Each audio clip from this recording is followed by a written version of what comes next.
안녕하십니까. 파동의학연구소 바울입니다. 오늘도 여러분의 뇌를 말랑말랑하게 만들어줄 양자의학 이야기로 찾아왔습니다. 드디어 올 것이 오고야 말았습니다. 장장 6부에 걸친 파동의학의 역사, 그 대장정의 마지막 시간입니다. 벌써 끝이라니까 좀 섭섭하네요. 제가 이 시리즈 준비하느라 흰머리가 한 2가닥 정도 늘었거든요. 근데 막상 끝내려고 하니까 너무 아쉽고 눈물이 앞을 가립니다. 하지만 여러분, 끝은 곧 새로운 시작 아니겠습니까? 오늘 영상은 그 어느 때보다 중요합니다. 왜냐하면 과거의 캐캐묵은 이야기가 아니라 바로 지금 우리의 건강 그리고 미래의 생존과 직결된 이야기이기 때문입니다. 이 영상을 끝까지 보신다면 병원에 가지 않고도 내 몸을 지키는 미래 기술이 무엇인지 알게 되실 겁니다. 자, 눈을 똑바로 뜨고 따라오세요. 양자 물리학의 거장 닐스 보어 형님께서 이런 명언을 남기셨습니다. 양자 역학을 접하고도 충격을 받지 않았다면 그것을 제대로 이해하지 못한 것이다. 오늘 여러분께 그 충격을 아주 부드럽게 전달해 드리겠습니다. 지금부터 데이터와 기술로 증명되는 파동의학의 현재와 미래, 그 가슴 뛰는 마지막 이야기를 시작합니다. 렛츠고! 여러분, 혹시 양자의학이라고 하면 뭐가 떠오르십니까? 앤트맨처럼 몸이 작아지는 상상을 합니까? 아니면 손오공이 에네르기파 쏘는 그런 생각하세요? 많은 분들이 양자의학이나 파동의학을 먼 미래의 공상과학이나 약간은 비과학적인 미신으로 오해하곤 합니다. 하지만 놀라지 마세요. 우리는 지금 병원에서 양자의학을 실제로 사용하고 있습니다. 건강검진 받아보신 분들 MRI 촬영 한 번쯤 해보셨죠? 근데 그거 아세요? 이 MRI가 바로 양자역학의 결정체입니다. 우리 몸속에 있는 수소 원자 핵이 있는데 이 녀석들이 가진 스핀이라는 양자적 성질을 자기장으로 공명시켜서 사진을 찍는 장비이거든요. 쉽게 말해 이미 현대의학은 칼로 째서 보는 물질 중심에서 눈에 보이지 않는 파동에너지 정보를 활용하는 단계로 들어와 있다는 겁니다. 단지 지금은 그 기술을 진단하는 데만 주로 쓰고 있어서 치유 쪽으로는 조금 낯설게 느껴질 뿐입니다. 그럼 시선을 한번 돌려볼까요? 생물학계에서도 난리가 났습니다. 난리가. 예전에는 생명 현상을 그냥 복잡한 화학 반응 이렇게 생각했거든요. 사람이나 로봇이나 부품만 다를 뿐 똑같다, 뭐 이런 식이죠. 하지만 최근 20-30년 사이에 양자생물학이라는 이름만 들어도 있어 보이는 학문이 등장하면서 판도가 뒤집혔습니다. 식물이 광합성 할 때 에너지를 어떻게 이동시키는 줄 아세요? 바로 양자 중첩 현상을 이용합니다.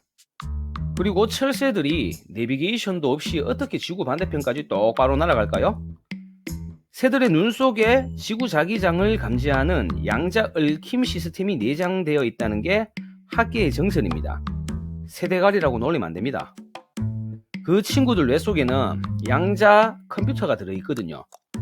결국 우리 몸의 세포 하나하나도 이런 양자적 현상으로 작동한다는 강력한 증거들이 나오고 있습니다. 이건 파동의학이 더 이상 기분 탓이 아니고 명백한 과학이라는 증거입니다. 여기서 잠깐만요. 독일의 천재 물리학자 프리츠 알베르트 폼 박사님 이야기를 안 할 수가 없습니다. 이분 진짜 정말 대단한 발견을 했습니다. 살아있는 모든 세포는 미세한 빛, 바이오 포톤을 뿜어낸다는 겁니다. 중요한 건 세포들이 이 빛을 신호로 서로 돼야 한다는 거죠. 세포와 세포 간의 언어라고 보시면 되겠네요. 이 세포들이 이런 얘기를 한다는 겁니다. 야, 옆 동네 간세포 상태가 좀 이상하다다. 그래? 그럼 우리가 지원금 좀 보내자. 이렇게 빛으로 정보 교환을 한다는 겁니다. 현대의학은 이 원리를 이용해서 질병을 예측하려고 합니다. 세포가 병들기 전에 이 바이오 포톤 파장이 먼저 변한다는 것을 알아버린 거죠.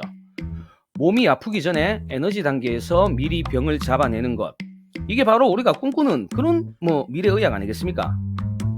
치료방법도 완전히 달라질 겁니다. 지금 우리가 먹는 약은 열쇠와 자물쇠의 원리입니다. 자물쇠에 딱 맞는 열쇠를 넣어서 문을 여는 식이죠. 그런데 문제는 이 열쇠가 다른 방문도 막 열어버린다는 겁니다. 이게 바로 부작용이죠. 하지만 미래의 파동의학은 공명주파수를 사용합니다. 오페라 가수가 고음으로 와인잔 깨는 영상 보신 적 있습니까? 그게 바로 공명입니다. 특정 암세포나 바이러스가 싫어하는 주파수만 쫙 싸갖고 정상세포는 건드리지 않고 나쁜 놈들만 터트려버리는 거죠. 이미 초음파로 담석을 깨거나 일부 뇌 질환 치료에는 이 방식이 쓰이고 있습니다. 와, 대박! 그럼 당장 병원 안 가고 파동 치료 받으면 되겠네요. 요래 생각하셨죠? 진정하세요. 냉정하게 현실도 짚고 넘어가야 됩니다. 파동의학이 아직 주류의학이 못된 이유가 있습니다. 가장 큰 이유는 표준화가 어려워요. 타이레놀, 이 어렵노, 이 발음이. 하나를 먹으면은, 아무튼 타이레놀 하나를 먹으면은 누구나 비슷하게 작용합니다. 그런데 파동이나 에너지는 사람마다 반응이 달라요. 마치 노래방에서도 똑같은 노래를 불러도 누구는 100점 나오고 누구는 50점 나오는 것과 똑같죠. 개개인의 생체 전기장 환경이 다 다르기 때문에 이런 현상이 나오는 겁니다. 그리고 이 미세한 에너지를 정확하게 측정하는 기술은 아직도 더 발전해야 합니다.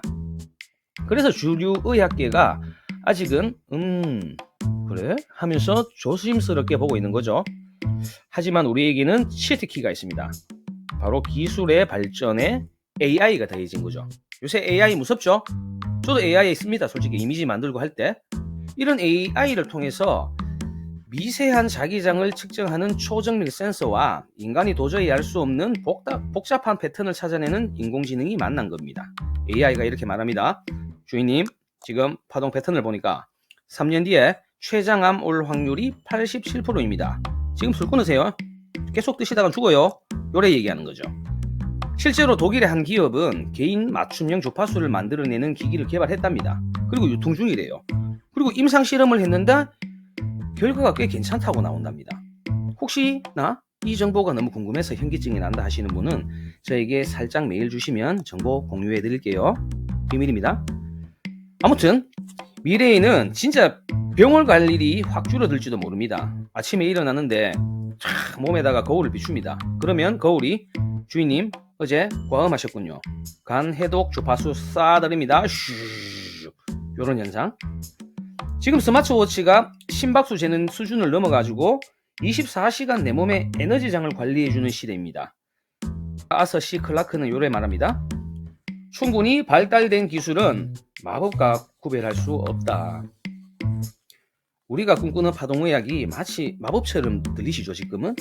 하지만 철저한 기술로 우리한테 다가올 겁니다. 마지막으로 제일 중요한 이야기입니다. 그러면 병원 약 다 끊고 파동 치료만 하라는 기가? 아닙니다. 미래의학은 하이브리드 시대로 발전할 겁니다. 교통사고가 나서 뼈가 부러졌는데 주파수만 쏘고 앉아있으면 안 되잖아요. 급한 불은 현대의학으로 끄고 만성 질환이나 예방, 면역력 관리는 파동의학으로 하는 겁니다. 어벤져스처럼 팀을 이뤄갖고 우리 몸을 지키는 통합의학, 요게 정답인 거죠. 자, 이제 파동의학의 역사 6부작 긴 여정을 마칠 시간입니다. 양자역학의 창시자 막스 플랑크 형님은 이렇게 얘기했습니다. 물질은 존재하지 않는다. 모든 것은 진동하며 에너지로 이루어져 있다. 여러분, 철학 수업 시간이 아닙니다. 물리학자들이 머리 싸매고 연구해서 밝혀낸 팩트입니다. 우리는 지금 의학의 거대한 전환점에 서 있습니다.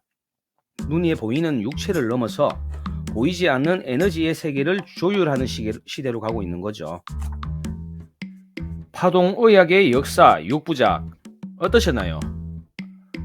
딱딱한 의학 이야기가 아니라 내 몸을 이해하는 새로운 눈을 뜨는 시간이 되시기를 바랍니다. 저는 앞으로도 더 알차고 더 재미있고 더 신기한 파동 이야기로 다시 돌아오겠습니다. 기대하세요. 그리고 아시죠?